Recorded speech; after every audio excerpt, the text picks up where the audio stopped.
दोस्तों आज हम लोग देखेंगे कि किस तरीके से न्यू कीवर्ड का जो दिस बाइंडिंग सिनारियो है उसमें न्यू कीवर्ड का यूज किस तरीके से किया जाता है। ठीक है, तो जो न्यू होता है वो बेसिकली हमारे लिए क्या करता है कि जो न्यू कीवर्ड है ना, जो न्यू कीवर्ड है वो अ,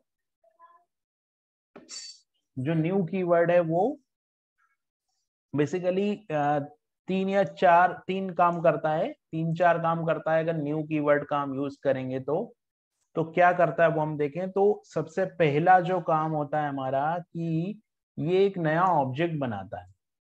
ठीक है, एक नया ऑब्जेक्ट बनाता है, फिर ऑब्जेक्ट को लिंक करता है, फिर उसकी बाइंडिंग करता है और फिर यहाँ पे जो रिटर्न वाला काम है वो करता है। तो इसको समझने के लिए हम लोग एक एग्जाम्पल बनाते हैं। और ये हमारा जो लास्ट बाइंडिंग टॉपिक है, इसके बाद आता है एरो फंक्शन। तो एरो फंक्शन ES6 का पार्ट है, तो वो हम लोगों ने ऑलरेडी ES6 में कवर किया हुआ है। तो न्यू कीवर्ड किस तरीके से काम करता है उसको देखने के लिए मैं एक एग्जाम्पल बनाता हूँ यहाँ पे। तो हम लोग चलते हैं VS कोड में। ठीक है, अभी इस VS कोड में मैं एक प्रोग्राम बनाता हूँ। तो यहाँ पर हम लोग वाइंडिंग में यहाँ पे हम लोग लिख लेते हैं न्यू कीवर्ड, है ना। हम लोग क्योंकि यहाँ पे न्यू कीवर्ड का यूज करके वाइंडिंग कर रहे हैं। ठीक है, तो अभी बेसिकली जब जावा स्क्रिप्ट की हम लोग बात करेंगे तो न्यू कीवर्ड या न्यू ऑपरेटर जो है वो जावा C++ जैसी लैंग्वेज में भी है। लेकिन जावा स्क्रिप्ट का काम करने का तरीका जो ट्रेडिशनल लैंग्वेज है उससे अलग है। तो मैं यहाँ पे आपको बोलूंगा कि जब आप न्यू कीवर्ड जावा स्क्रिप्ट में पढ़ रहे हैं तो आप उन उन चीजों को भूल जाइए। थोड़ी देर के लिए आप जावा स्क्रिप्ट जब आप पढ़ रहे हैं तो ट्रेडिशनल लैंग्वेज से हट के इसके कंसेप्ट थोड़े होते हैं। तो पहले अपने दिमाग को थोड़ा क्लीन करके और वो जो जावा का न्यू है और C++ का न्यू है उसको हटा देने का। फिर मैंने यहाँ पे लिखा फंक्शन और मैं बनाता हूँ फंक्शन पर्सन। ठीक है, मैंने फंक्शन पर्सन बनाया। फंक्शन पर्सन में मैंने यहाँ पे नेम एज और सैलरी यहाँ पे तीन वेरिएबल बना दिए। ठीक है, ये एक फंक्शन मैंने बना दिया। अब इस फंक्शन में मैंने क्या किया, यहाँ पे मैंने लिख दिया कि this dot name is equal to name. ठीक है, this dot name is equal to name. फिर मैंने लिख दिया this dot age is equal to age. फिर मैंने यहाँ लिख दिया this dot salary is equal to salary, this dot salary is equal to salary. ठीक है, ये लिख दिया मैंने। अभी होगा क्या कि जब भी हम कोई न्यू कीवर्ड का यूज करके कोई बनाते हैं तो एक कंस्ट्रक्टर फंक्शन आ जाता है ना, और एक ऑब्जेक्ट यहाँ पर बन जाता है। ठीक है, तो ये मेरा एक फंक्शन हो गया।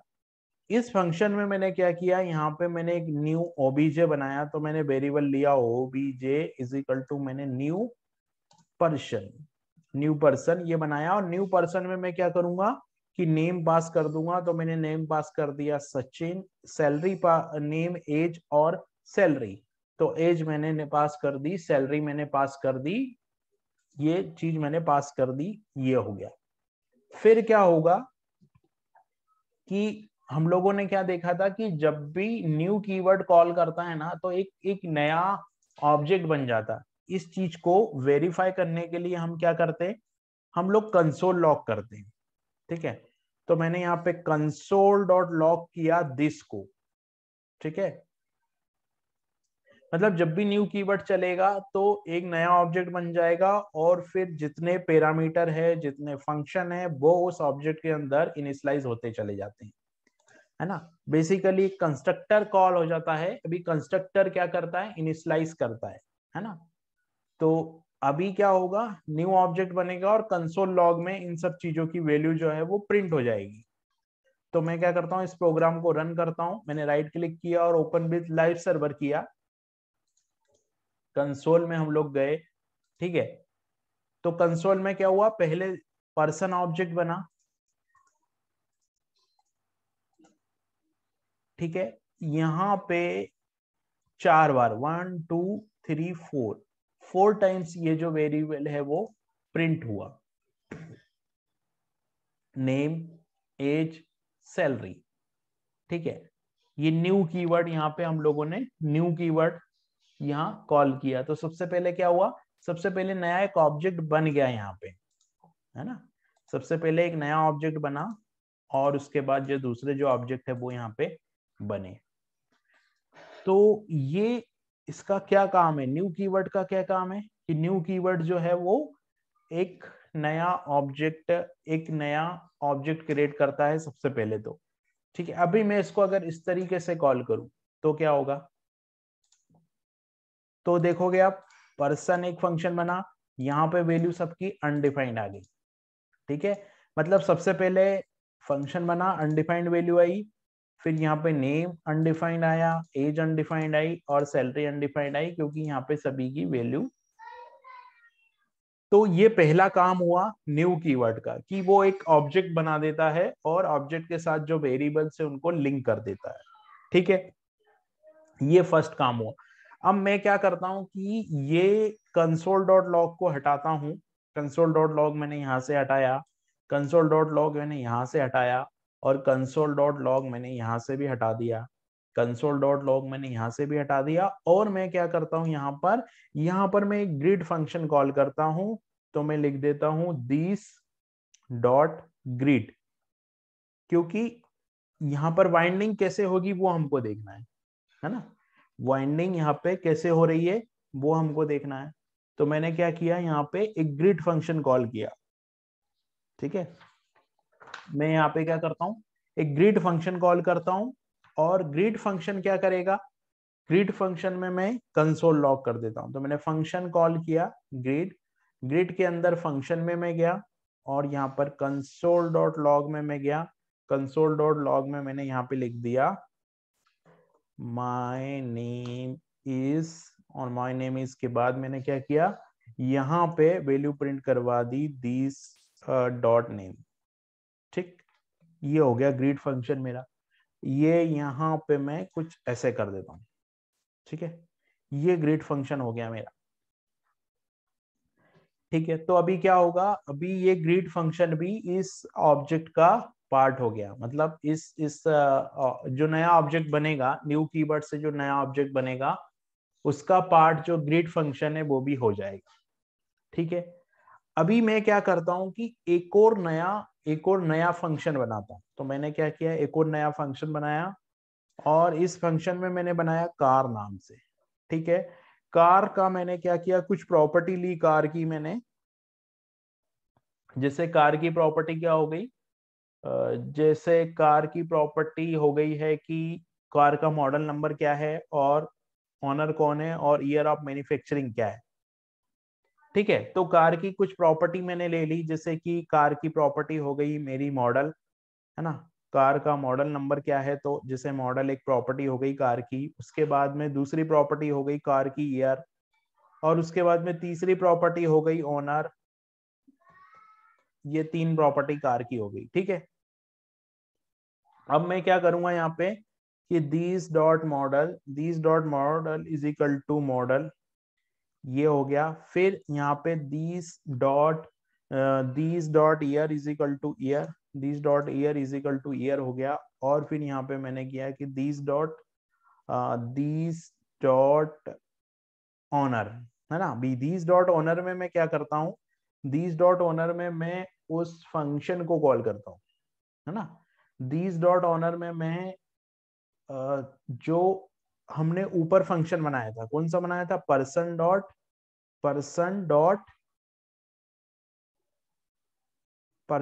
नेम, पर्सन डॉट नेम को कॉल कर लेते हैं हम।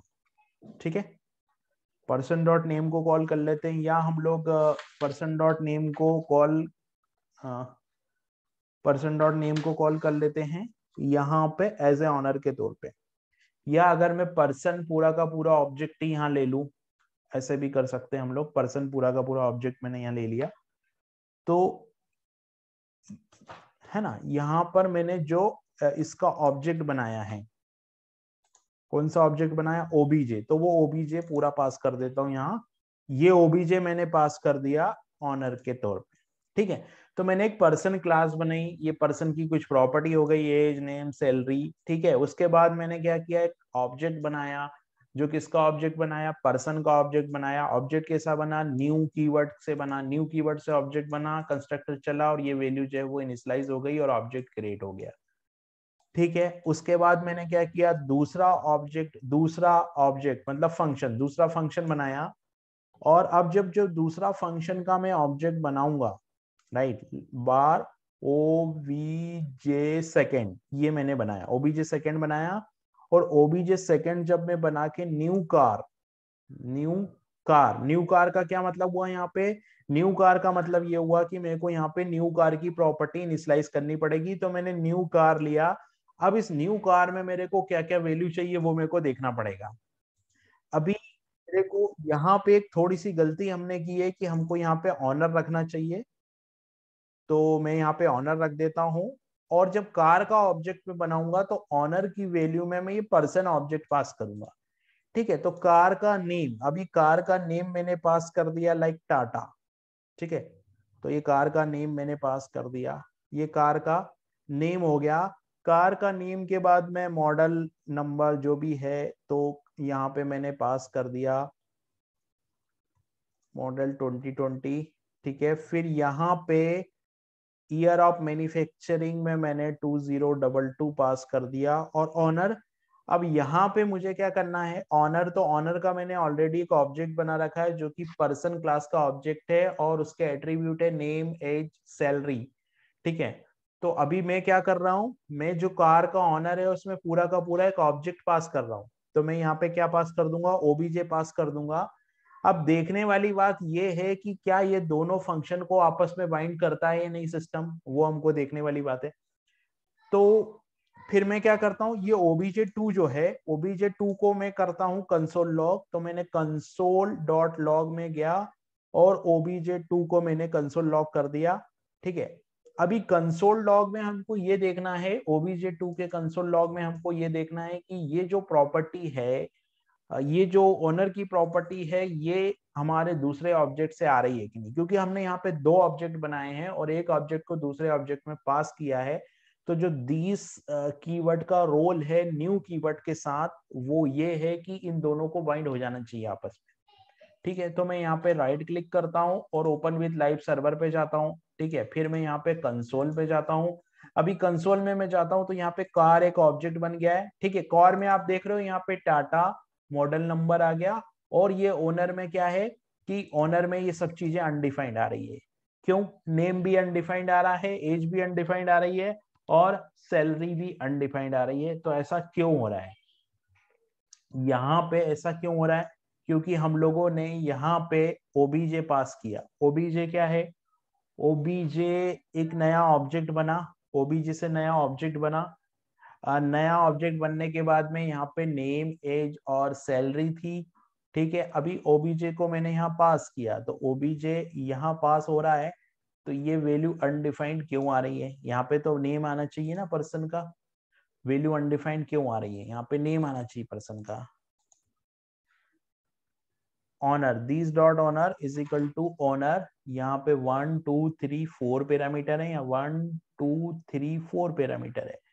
कार का नेम सही आया है, लेकिन ये ओबीजे, अभी अगर मैंने मान लो ओबीजे को यहाँ ओबीजे किया मैंने, ठीक है। तो ओबीजे करूंगा तो क्या होगा कि पर्सन ऑब्जेक्ट की पूरी डिटेल यहाँ पे आएगी जो कि अनडिफाइंड आई, मतलब ओबीजे में ही वैल्यू अनडिफाइंड क्यों आ रही है, क्योंकि हम लोगों ने यहाँ पे वैल्यू पास नहीं की है। तो मैंने यहाँ पे वैल्यू पास कर दी, ठीक है। ये मैंने यहाँ वैल्यू पास नहीं की थी, इसके लिए अनडिफाइंड आ रहा था। तो मैंने यहाँ पे जो वैल्यू है वो पास कर दी।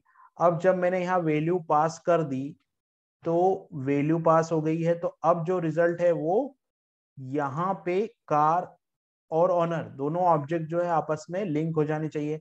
तो मैंने यहाँ पे देखो, ये कार आ गया है ना, कार का नेम आ गया, मॉडल नंबर आ गया, ओनर आ गया, और ओनर के बाद में यहाँ पे ईयर ऑफ मैन्युफैक्चरिंग आ गया। और यहाँ पे पर्सन, तो पर्सन एक ऑब्जेक्ट है, वो पूरा का पूरा ऑब्जेक्ट हमने यहाँ पास कर दिया, मतलब दीज का एक्सेस यहाँ पे है। यहाँ पे दीज जो दिस डॉट नेम है वो क्या है, दिस डॉट नेम जो है वो इस ऑब्जेक्ट का ही नेम है, करेक्ट। यहाँ पे दिस डॉट एज जो है वो क्या है, दिस डॉट एज जो है वो इस ऑब्जेक्ट की ही एज है। तो इस तरीके से यहाँ पे दिस काम करता है न्यू कीवर्ड के साथ। अब हम लोगों ने ये जो चार तरीके देखे हैं, इनका ऑर्डर क्या है, ठीक है।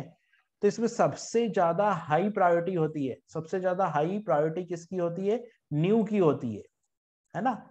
ओवर मतलब कौन किसको ओवरराइड कर सकता है, तो सबसे पहली प्रायोरिटी जो मिलेगी वो न्यू को मिलेगी।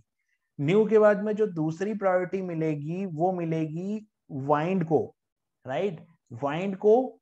फिर कॉल को और अप्लाई को मिलेगी, जो कि एक्सप्लिसिटली ओवरराइड कर सकते हैं। उसके बाद में इम्प्लिसिट को मिलेगी, और उसके बाद में सबसे लास्ट की जो प्रायोरिटी होगी वो होगी डिफॉल्ट की। मतलब डिफॉल्ट की प्रायोरिटी सबसे लो होगी, सबसे ज्यादा न्यू कीवर्ड की होगी, उसके बाद में एक्सप्लिसिट कीवर्ड की होगी, फिर इम्प्लिसिट कीवर्ड की होगी, और सबसे लास्ट में जो है वो डिफॉल्ट की होगी। तो इस तरीके से ये चारों सिनारियो जो है दिस वाइंडिंग के चारों सिनारियो वो हम लोगों ने देखे।